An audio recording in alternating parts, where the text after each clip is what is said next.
এই রান্নাটা আপনি না করলে বুঝতে পারবেন না যে কতটা টেস্টি হয়। আর আপনার হাতে যদি 10 মিনিট সময় থাকে তাহলে 10 মিনিটের মধ্যে আপনি ঝটপট এই রেসিপিটা তৈরি করে নিতে পারবেন। এত ইজি একটা রেসিপি। যখন আমার হাতে খুবই অল্প সময় থাকে অথবা রান্না করতে ইচ্ছে করে না, অল্প সময় কিছু একটা রান্না করতে ইচ্ছে করে, তখন আমি এই রেসিপিটা তৈরি করি। আসসালামু আলাইকুম, হ্যালো এভরিওয়ান, আশা করছি সবাই ভালো আছেন। আমরাও আলহামদুলিল্লাহ ভালো আছি।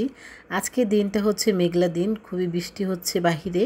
সারা দিন ধরে আজকে বৃষ্টি হচ্ছে, সকাল থেকে বৃষ্টি শুরু হয়েছে। এই প্রচণ্ড গরমে যখন বৃষ্টি হয় তখন আসলে কিন্তু ভালো লাগে। একে তো বৃষ্টির দিন, আরেকতে তো হচ্ছে ছুটির দিন, দুইটা মিলে আজকে দিনটা আসলে ভালো লাগছে। আর যারা আমার ভিডিও দেখেন তারা নিশ্চয়ই জানেন যে ছুটির দিন হচ্ছে আমার একটু রান্নাবান্না বেশি থাকে, কারণ ওই দিন একটু স্পেশাল কিছু রান্নাবান্না করি, সবাই মিলে একসাথে খাই। আজকে যেহেতু রান্নাবান্না বেশি তাই আমি সকাল সকাল রান্না করে আসার ট্রাই করি, তা না হলে দুপুরের খাবার আবার লেট হয়ে যাবে।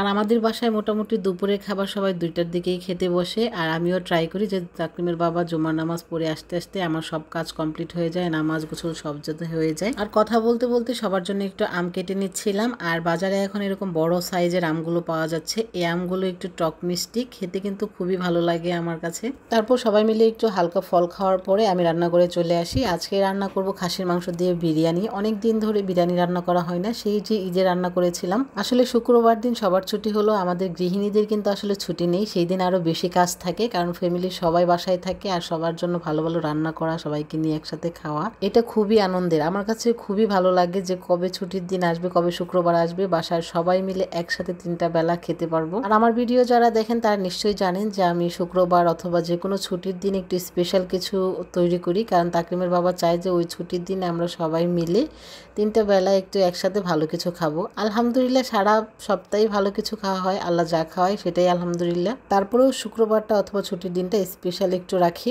মাঝে মাঝে বাহিরেও খেতে যাওয়া হয়, তবে আমার কাছে তাকরিম হওয়ার পর বাহিরে খেতে যাওয়াটা খুবই বিরক্তকর লাগে, কারণ হচ্ছে তাকরিমকে রেডি করানো, আবার নিজে রেডি হওয়া, তাকরিমকে বাহিরে নিয়ে গেলে তাকরিমের খাবার দাবারের কষ্ট হয়।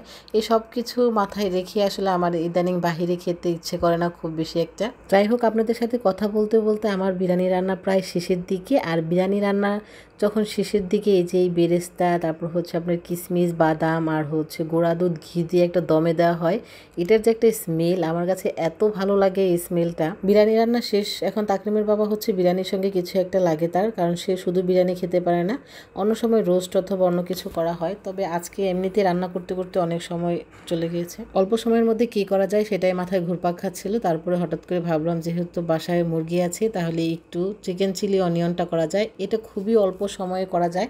আর এই রেসিপিটা এত টেস্টি হয়, আপনি যদি একবার বাসায় ট্রাই করেন আপনি নিজেই এটা বারবার করতে যাবেন। প্রথমে আমি হাড় ছাড়া মুরগির মাংস ছোট ছোট করে চিকন চিকন করে কেটে এটাকে আমি ডিম আর কর্নফ্লাওয়ার দিয়ে মাখিয়ে একটু তেলে ভেজে নিয়েছি। আর এটা যেহেতু নাম হচ্ছে চিকেন চিলি অনিয়ন, এখানে পেঁয়াজের পরিমাণটা একটু বেশি লাগে। তারপর হচ্ছে পেঁয়াজ আর চিকেনটাকে আবার ভালোভাবে একটু ভেজে নিয়ে বেশ কয়েকটা কাঁচামরিচ আর এখানে আমি থাই পাতা দিয়ে দিয়েছি, আর দিয়েছি গোলমরিচের গুঁড়া আর টেস্টিং সল্ট আর হচ্ছে চিকেন পাউডার। চিকেন পাউডারটা দেওয়ার ফলে এটা থেকে সুন্দর একটা স্মেল বের হয়। চিকেন পাউডারটা যদি আপনার কাছে থাকে তাহলে দিবেন, না হলে অপশনাল, না দিলেও চলবে। আর হচ্ছে আমি এখানে ঘি দিয়ে তারপরে আমি কর্নফ্লাওয়ার দিয়ে দিলাম পানিতে গুলিয়ে, ব্যাস এতটুকুই, রান্না শেষ। খুবই অল্প সময় এটা রান্না করা যায়, আপনার হাতে 10 মিনিট সময় থাকলে আপনি এটা রান্না করতে পারবেন। তবে এইটা ফ্রাইড রাইসের সঙ্গে খেতে খুবই ভালো লাগে। আমি আজকে বিরিয়ানির সঙ্গে করলাম, আর যেহেতু আজকে বাসায় বিরিয়ানি রান্না করেছি তাই ভাবলাম যে একটু বোরহানি করি। আর বোরহানি কিন্তু বিরিয়ানি দিয়ে খেতে খুবই ভালো লাগে। যে কোনো রিচ ফুড খাওয়ার পর আপনি বোরহানি খেলে আপনার পেট আর মন দুইটাই ঠান্ডা হয়ে যাবে। যাই হোক, কথা বলতে বলতে সব করা কমপ্লিট। আজকের দুপুরের আয়োজন এতটুকুই ছিল। সবাই ভালো থাকবেন, আল্লাহ হাফিজ।